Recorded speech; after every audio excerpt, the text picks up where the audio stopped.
Hi, KCET option entry ಯಾವಾಗ start ಆಗುತ್ತೆ? ಒಂದು ಕ್ವಶನ್ ಅನ್ನ ತುಂಬಾ ಸ್ಟೂಡೆಂಟ್ಸ್ ಕೇಳ್ತಾ ಇದ್ದಾರೆ. ಯಾವಾಗ ಒಂದು 5ರಿಂದ 10 ವಿದ್ಯಾರ್ಥಿಗಳು ಕೇಳ್ತಿದ್ದಾರೆ, ಆ ಟೈಮಲ್ಲಿ ಇವರಿಗೆ ರಿಪ್ಲೈ ಮಾಡು ಅಂದ್ರೆ ಮೆಸೇಜ್ ಮಾಡಿರ್ತಾರೆ, ಅವರಿಗೆ ರಿಪ್ಲೈ ಮಾಡೋ ಆ ರೀತಿ ಇನ್ಫಾರ್ಮೇಶನ್ ಕೊಟ್ಟಿದ್ದೀನಿ. ಬಟ್ ಅದೇ ವಿದ್ಯಾರ್ಥಿಗಳ ಸಂಖ್ಯೆ ಹೆಚ್ಚಾಗಿ 50, 60, 70 ಈ ರೀತಿ ಆದಾಗ ವಿಡಿಯೋನ ಮಾಡಿ ಇನ್ಫಾರ್ಮೇಶನ್ ಕೊಡ್ಬೇಕಾಗತ್ತೆ. ಈಗ ಆಪ್ಷನ್ ಎಂಟ್ರಿ ಏನಿದೆ ಅದು ಯಾವಾಗ ಸ್ಟಾರ್ಟ್ ಆಗುತ್ತೆ ಅನ್ನೋದ್ರ ಬಗ್ಗೆ ಹೇಳ್ತೀನಿ.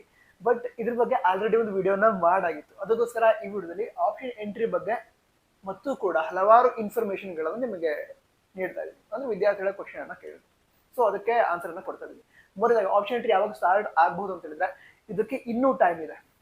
ಯಾಕಂತ ಹೇಳಿದ್ರೆ ಈಗ ನೀಟ್ ವಿದ್ಯಾರ್ಥಿಗಳಿಗೆ ಸಂಬಂಧಂತೆ ಕೆಲವು ಪ್ರೊಸೀಜರ್ಸ್ ಬಾಕಿನೇ ಇದಾವೆ, ಅದಿನ್ನೂ ಸ್ಟಾರ್ಟ್ ಆಗಿಲ್ಲ. ಸೊ ಸ್ವಲ್ಪ ಟೈಮ್ ತೆಗೆದುಕೊಳ್ಳುತ್ತೆ, ಒಂದು 10ರಿಂದ 15 ದಿನ ತೆಗೆದುಕೊಂಡ್ರೆ ತಗೋಬಹುದು ಟೈಮ್. ಓಕೆ, ಅದಕ್ಕಿಂತ ಮೊದಲು ನೀವು ಆಪ್ಷನ್ ಎಂಟ್ರಿ ಲಿಸ್ಟ್ ಮಾಡ್ಕೊಳ್ಳಿ. ನಂತರ ಈಗ ವಿದ್ಯಾರ್ಥಿಗಳು ಕೇಳಿದಂತಹ ಕ್ವಶನ್ಗಳು, ಈಗ ಆಪ್ಷನ್ ಎಂಟ್ರಿ ಏನಿದೆ ಅದರಲ್ಲಿ ಎಷ್ಟು ಕಾಲೇಜ್ಗಳನ್ನು ನಾವು ಆಡ್ ಮಾಡಬೇಕು, ಆಪ್ಷನ್ ಎಂಟ್ರಿಗೆ ಲಿಮಿಟ್ ಎಷ್ಟು, ಇದನ್ನ ವಿದ್ಯಾರ್ಥಿಗಳು ಕೇಳ್ತಾ ಇರೋದು. ಆಪ್ಷನ್ ಎಂಟ್ರಿಗೆ ಯಾವುದೇ ಲಿಮಿಟ್ ಇರಲ್ಲ, ನೀವು ಎಷ್ಟು ಕಾಲೇಜ್ಗಳು ಬೇಕಿದ್ರು ಕೂಡ ಆಡ್ ಮಾಡಬಹುದು. ಈಗ ಸೀಟ್ ಮ್ಯಾಟ್ರಿಕ್ಸ್ ಅಲ್ಲಿ ಇರುವಂತಹ ಎಲ್ಲಾ ಕಾಲೇಜನ್ನು ಕೂಡ ನಾನು ಆಡ್ ಮಾಡುತ್ತಿದ್ರೆ ಆಡ್ ಮಾಡೋದಕ್ಕೆ ಅವಕಾಶ ಇರುತ್ತೆ, ಲಿಮಿಟ್ ಇಲ್ಲ. ಬಟ್ ನೀವು ಆಪ್ಷನ್ ಎಂಟ್ರಿ ಏನಿದೆ ಅದರಲ್ಲಿ ಕಾಲೇಜ್ಗಳ ಲಿಸ್ಟ್ ಯಾವ ರೀತಿ ಮಾಡಿರ್ಬೇಕು ಅಂತ ಹೇಳಿದ್ರೆ, ನಿಮಗೆ ಸೀಟ್ ಅಲಾಟ್ಮೆಂಟ್ ಒಂದು ಕಾಲೇಜ್ ಅಲಾಟ್ ಆಯ್ತು ಅಂತ ಹೇಳಿದ್ರೆ ಆ ಕಾಲೇಜ್ಗೆ ಹೋಗೋದಕ್ಕೆ ನಿಮಗೆ ಇಷ್ಟ ಇರಬೇಕು. ಅದಕ್ಕೋಸ್ಕರ ನಿಮ್ಮ ಆಪ್ಷನ್ ಎಂಟ್ರಿ ಒಳಗಡೆ ಯಾವ್ಯಾವ ಕಾಲೇಜಸ್ ಇದಾವೋ ಆ ಎಲ್ಲಾ ಕಾಲೇಜಸ್ ಅಕಸ್ಮಾತ್ ಆಗಿ ನಿಮ್ಗೆ ಅಲಾಟ್ ಆದ್ರೆ ಹೋಗೋದಕ್ಕೆ ನಿಮ್ಗೆ ಇಷ್ಟ ಇರಬೇಕು.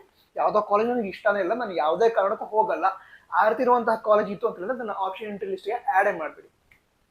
ಕ್ಲಿಯರ್ ಆಯ್ತಾ? ಆಯ್ತು.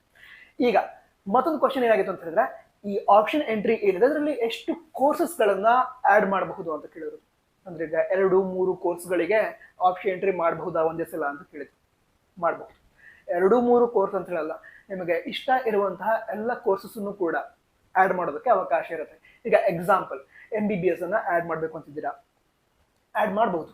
ಅಂದ್ರೆ ನೀವು ನೀಟ್ ಎಕ್ಸಾಮ್ ಬರೆದು ಎಲಿಜಿಬಲ್ ಆಗಿದ್ರೆ ಅದೇ MBBS ಕೋರ್ಸ್ ಆಡ್ ಮಾಡ್ಬೇಕು ಅಂತ ಹೇಳಿದ್ರೆ ಆಡ್ ಮಾಡಬಹುದು. ಅದೇ ರೀತಿ KCET ಎಕ್ಸಾಮ್ ಕೂಡ ಬರ್ದಿದ್ದೀರಾ, ಇಂಜಿನಿಯರಿಂಗ್ ಅನ್ನು ಆಡ್ ಮಾಡ್ಬೇಕು ಅಂತಿದ್ದೀನಿ, ಆಡ್ ಮಾಡಬಹುದು. ನಂತರ BSc ಅಗ್ರಿಕಲ್ಚರ್ನು ಕೂಡ ಆಡ್ ಮಾಡ್ಬೇಕು ಅಂತಿದ್ದೀನಿ, ಆಡ್ ಮಾಡಬಹುದು. ಹಾಗೆ ನರ್ಸಿಂಗ್, BAMS, BDS, ನಂತರ ಯಾವುದು ವೆಟರ್ನರಿ, ಫಾರ್ಮಸಿ, ಈ ರೀತಿ ನಿಮಗೆ ಯಾವ್ಯಾವ ಕೋರ್ಸಸ್ ಇಷ್ಟನೋ ಎಲ್ಲಾ ಕೋರ್ಸಸ್ ಕೂಡ ಆಪ್ಷನ್ ಎಂಟ್ರಿ ಒಳಗಡೆ ನೀವು ಆಡ್ ಮಾಡೋದಕ್ಕೆ ಅವಕಾಶ ಇರುತ್ತೆ. ಅಂದ್ರೆ ಇಷ್ಟೇ ಕೋರ್ಸ್ ಅನ್ನ ಆಡ್ ಮಾಡಬೇಕು ಅಂತ ಕೂಡ ರಿಸ್ಟ್ರಿಕ್ಷನ್ಸ್ ಇಲ್ಲ. ನಿಮಗೆ ಇಷ್ಟ ಇರುವಂತಹ ಎಲ್ಲ ಕೋರ್ಸಸ್ ಎಲ್ಲ ಕಾಲೇಜಸ್ ಅನ್ನ ಪ್ರಯಾರಿಟಿ ಪ್ರಕಾರ ಆಡ್ ಮಾಡಬೇಕಾಗುತ್ತೆ. ನಂತರ ಆಪ್ಷನ್ ಎಂಟ್ರಿ ಅದು ಹೇಳಿದ್ನಲ್ವ, ಮುಂದೆ ಒಂದು 10 to 15 ಡೇಸ್ ಒಳಗಡೆ ಸ್ಟಾರ್ಟ್ ಆಗುವಂತಹ ಎಲ್ಲಾ ಸಾಧ್ಯತೆಗಳು ಇರುತ್ತೆ. ಅಂತ ಫಸ್ಟ್ ರೌಂಡ್ ಕೌನ್ಸಿಲಿಂಗ್ ನ ಪ್ರೊಸೀಜರ್ ಏನಿದೆ ಅದ್ರ ಬಗ್ಗೆ ನಾನು ಆಲ್ರೆಡಿ ಒಂದು ವಿಡಿಯೋನ ಮಾಡಿದ್ದೀನಿ. ಅಂದ್ರೆ ಶೆಡ್ಯೂಲ್ ಈ ರೀತಿ ಇರುತ್ತೆ, ಇಂತಿಷ್ಟು ದಿನಗಳ ಗ್ಯಾಪ್ ಇರುತ್ತೆ, ಇದನ್ನೆಲ್ಲ ಎಕ್ಸ್ಪ್ಲೇನ್ ಮಾಡಿ ವಿಡಿಯೋನ ಮಾಡಿದ್ದೀನಿ. ಚೆಕ್ ಮಾಡಿ, ನಿಮಗೆ 100% ಹೆಲ್ಪ್ ಆಗುತ್ತೆ. ವಿಡಿಯೋದ ಲಿಂಕ್ ಡಿಸ್ಕ್ರಿಪ್ಷನ್ ಅದೇ ರೀತಿ ಟಾಪ್ ಕಮೆಂಟ್ ಬಾಕ್ಸ್ ಇರುತ್ತೆ. ಬೇರೆ ಒಂದು ಡೌಟ್ ಇದ್ರೆ ಕಮೆಂಟ್ ಬಾಕ್ಸ್ ತಿಳಿಸಿ. ಯಾಕಂತ ಹೇಳಿದ್ರೆ ಈಗ ನಿಮ್ಮ ಡೌಟ್ಸ್ ಅನ್ನ ಸಾಲ್ವ್ ಮಾಡೋದಕ್ಕೆ ಈಗ ಹೇಗೆ ವಿಡಿಯೋ ಮಾಡಿದ್ದೀನಿ ಹಾಗೆ ಮತ್ತೆ ವಿಡಿಯೋವನ್ನ ಮಾಡಿ ನಿಮಗೆ ತಲುಪಿಸ್ತೀನಿ. ನಂತರ ಆ ವಿಡಿಯೋ ನಿಮಗೆ ಆದಷ್ಟು ಬೇಗ ತಲುಪಬೇಕು, ಸಬ್ಸ್ಕ್ರೈಬ್ ಮಾಡಿ. All the best. Jai Hind, Vande Mataram.